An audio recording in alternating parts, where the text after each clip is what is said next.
So welcome back to my channel in new video म्याटिट्युबमा तपाईँलाई स्वागत गर्न चाहन्छु। आज भनेको एउटा फुड ब्लग है, यो जुन चाहिँ म बनाउन गइरहेको छु।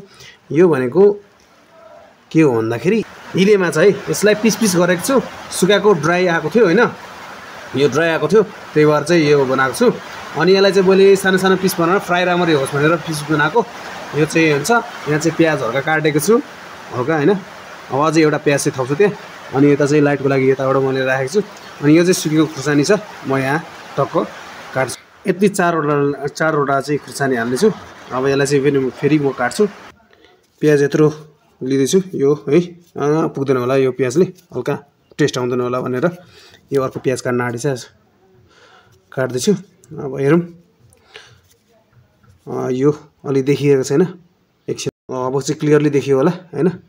यस्तो पिसेसहरू छ, झिँगे माछा हो क्या यो, झिँगे माछा अरे हिले माछा, यो ड्राई होइन, सुकाएको घाममा।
अब यो चाहिँ मैले काटिसकेँ।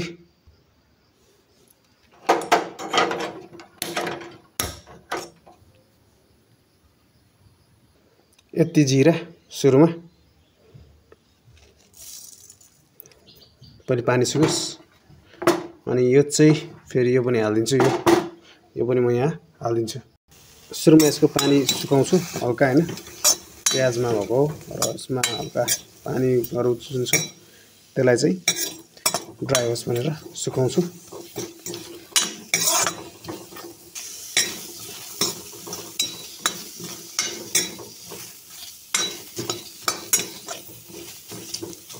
बाहिर गडाङगुडुङ गर्दै थियो तर पानी चाहिँ परेन।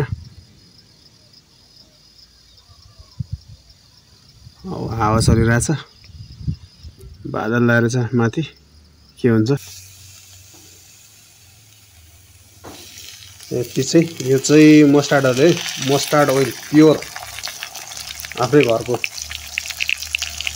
अब यसलाई फ्राई गर्ने हो, pure mustard oil and then local पाहाडको प्याज। अनि यो चाहिँ सुकेको खुर्सानी,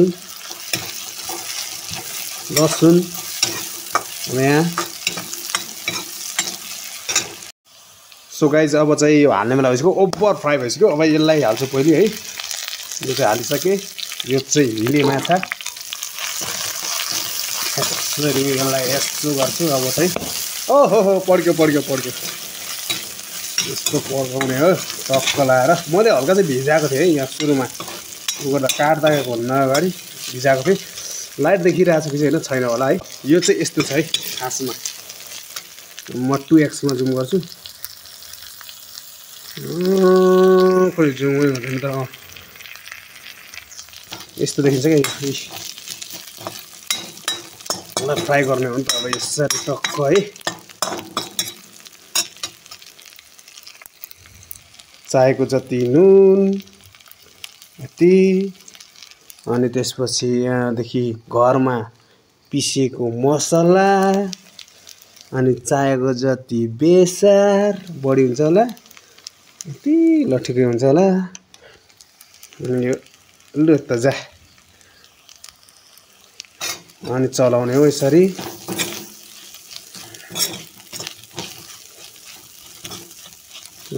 हल्का यसो गर्ने हो।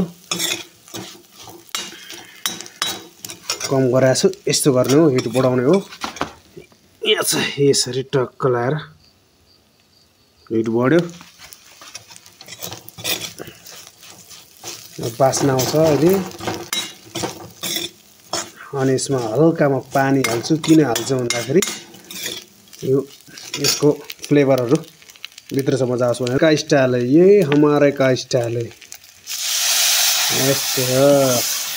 यस्तो भएपछि उड्छ यो किन उड्यो भन्दाखेरि अब हिट बढाउने हो क्या अब पछि डेन्जर है मसलाहरु भित्र छिटो जायो भित्रसम्म जान्छ यो बन्द गरिदिन्छु मसला घरको मसला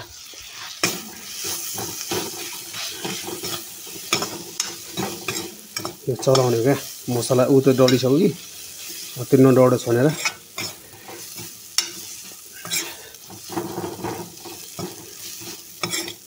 हल्का अझै पानी पुग्दैन टमाटर भए डेन्जर हुन्थ्यो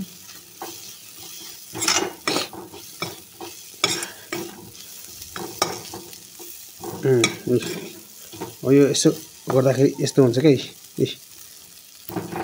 पाकेपछि यो भित्रको यस्तो हुन्छ के यस्तो हुन्छ म के गर्ने भन्दाखेरि पानी गयो नि त हल्का यस्तो गर्ने हैन यहाँ चाहिँ यस्तो कम गर्ने कति फ्लेम हालेर कम गर्ने ल अब 5 मिनेट सो लगभग अब पाक्न आँटिसक्यो अनि त्यसपछि यसलाई हल्का चिउरासँग टक्क खाने हो अनि यो चाहिँ पहाडको निग्रो अर्ग्यानिक है खतरा कस्तो दामी देखिरहेछ पहाडको निग्रो फाइनली इट्स रेडी अब चाहिँ यो खाना रेडी भइसक्यो सो फाइनली रेडी भइसक्यो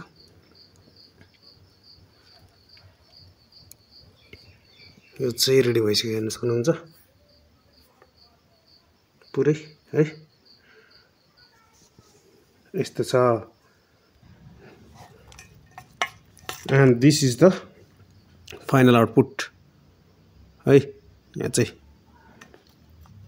you can see there यो भित्र गइसक्यो अब चाहिँ खाने हो भिडियो कस्तो लाग्यो guys and I am having this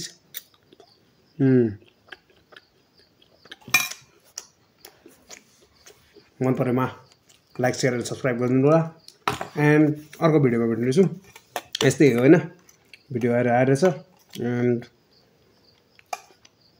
हाल्दैछु माया गरिदिनु होला सबैजनाले so don't forget to subscribe माया गरिदिनुस् अनि आउँदो दिनमा अरु भिडियो पनि ल्याउने छु and this is my food blog and have a nice day